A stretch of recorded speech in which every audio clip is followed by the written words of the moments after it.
आप सभी को जय श्री कृष्णा, राधे राधे। तो आज फिर सुनाते हैं लड्डू गोपाल की दया की, कृपा की, उनके चमत्कार की एक सत्य लीला कथा।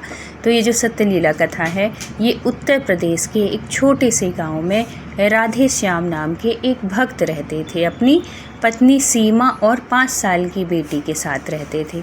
उनके घर में छोटे से लड्डू गोपाल थे जिनकी वो बहुत भक्ति भाव से सेवा करते थे। उनके प्राणों से प्यारे थे उनके लड्डू गोपाल। राधे श्याम की एक ही आदत थी कि वो बिना लड्डू गोपाल की सेवा किए हुए घर से बाहर नहीं निकलते थे। वे पहले लड्डू गोपाल को स्नान कराते, भोग लगाते, आरती करते और फिर कहीं जाके वो घर से बाहर निकलते, चाहे कितना भी बड़ा काम हो। गांव के लोग कहते, इतनी भी क्या भक्ति, भगवान कहीं भागे जा रहे हैं क्या? जैसे किसी काम में अगर जल्दी होती, लेकिन जो राधे श्याम थे वो सबसे पहले अपने, चाहे कितनी देर हो जाए, अपने पहले लड्डू गोपाल की सेवा करते। ये गांव वालों को बड़ा वो लगता था। लेकिन राधे श्याम मुस्कुराकर कह देते, ये मेरे घर के सबसे छोटे सदस्य हैं, पहले इनकी सेवा फिर दुनिया का कोई भी काम। एक दिन शहर में उसे बहुत बड़ा ठेला जो ठेका होता है वो मिलने वाला था। अगर वे समय पर पहुंच जाते तो उसकी कई सालों की आर्थिक परेशानी ख़त्म हो जाती, क्योंकि वो ठेकेदार थे। तो जैसे कहीं काम वाम होता है ना, साइड का रोड बनना या कि कुछ प्रोजेक्ट ऐसे, तो वो उस पे काम करते थे। तो ये बहुत बड़ा उनको ठेका मिलने वाला था। तभी क्या होता है कि दूसरे दिन सुबह तैयार होके जैसे ही निकलने लगे लड्डू गोपाल की सेवा एवा करके, तभी उसकी पत्नी बोली, आज जल्दी निकलो नहीं तो लेट हो जाओगे, क्योंकि पूजा करते करते उनको देर हो गई थी। तो राधे श्याम जी बोले कि निकलता हूँ, थोड़ी अभी सेवा कर लूँ लड्डू गोपाल को। मतलब जैसे वो पूरी विधि विधान से, जैसे कोई होता है ना कि जैसे जल्दी जाना है तो हम अधूरी पूजा कर लेते हैं कि चलो भगवान जी आज थोड़ी जल्दी है, कल हम अच्छे से करेंगे, ऐसे कह देते हैं हम सब लोग ही। लेकिन राधे श्याम का एक नियम था कि वो पूजा करते थे विधिवत विस्तार से, जैसे वो रोज़ करते थे वैसे, चाहे वो उनको कोई भी काम हो।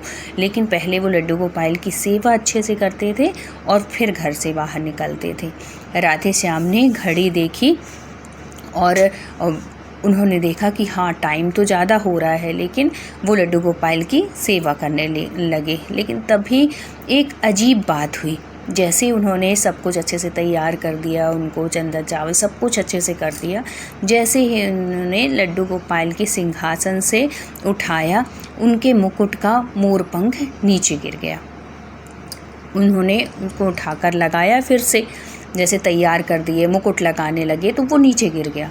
फिर से उन्होंने लगाया, 2 कदम चले ही थे कि फिर गिर गया। तीसरी बार लगाया तो जो मुकुट था वो ही नीचे गया। अभी तो मोरपंख गिर रहा था, अब वो मुकुट ही नीचे गिर गया। तो राधे श्याम बोले, कन्हैया आज क्या बात है, मुझे देर हो रही है, मैं वैसे ही लेट हो चुका हूँ और लेट पे लेट होता जा रहा हूँ।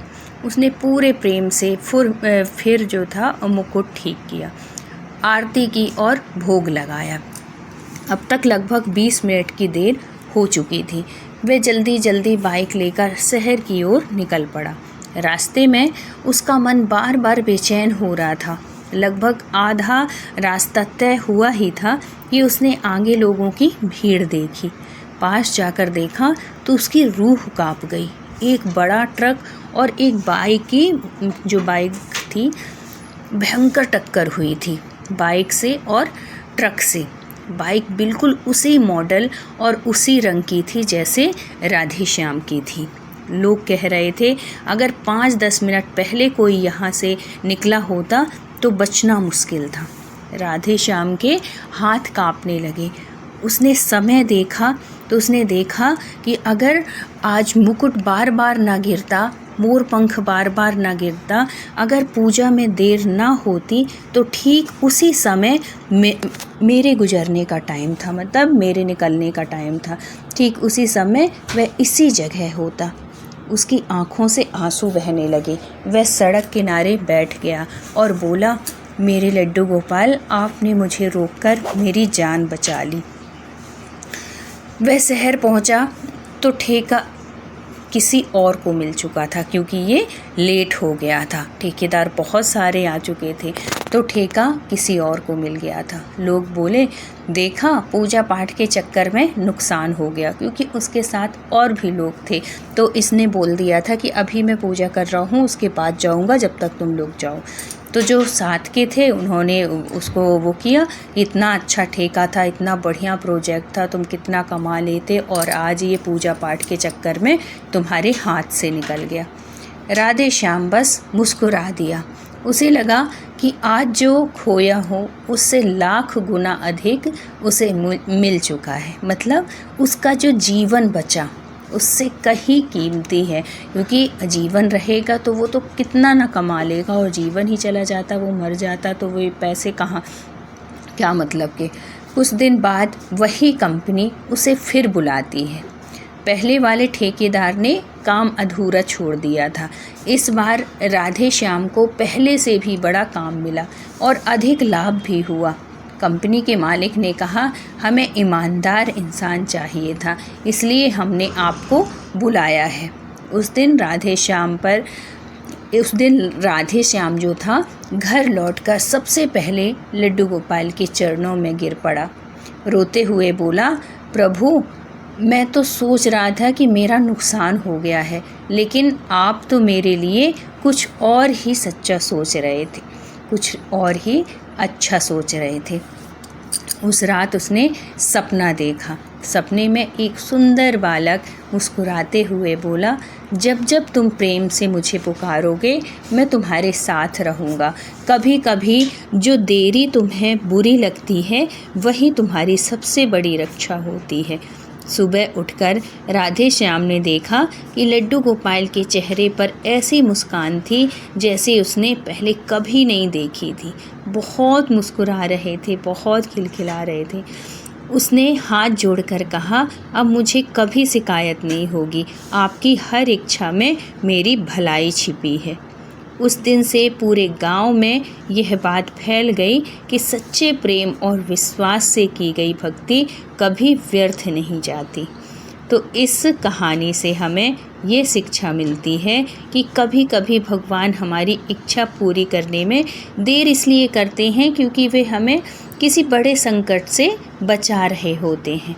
उनके हर निर्णय में भक्त की भलाई छुपी होती है।